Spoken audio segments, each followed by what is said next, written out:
This one is actually fairly topical, I think. Zach asked, should the Wizards trade or build around Bradley Beal?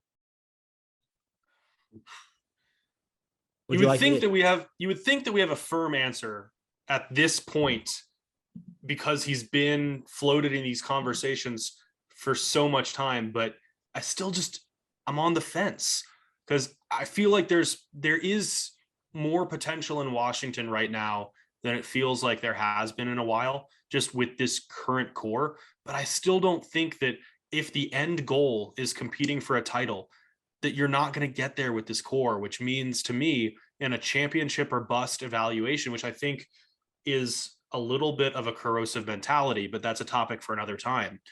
But if we do operate with that mentality, then yeah, you should probably still move him. What's interesting, I don't think they should build around him. I also don't think they should trade him anymore. And my logic here would be this. What is his value heading into free agency this summer now? If you were going to move him, it should have happened over the offseason, or better yet, before last year's trade deadline, when it became clear that your team was in like this weird direction, even, if you could have forecasted like their mid-year uptick.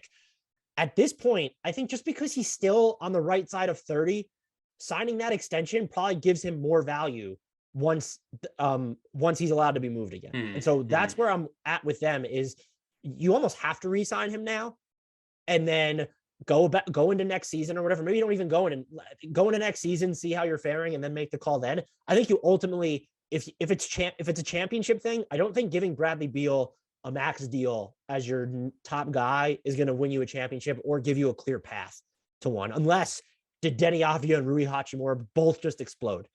Because the Wizards Daniel Gafford.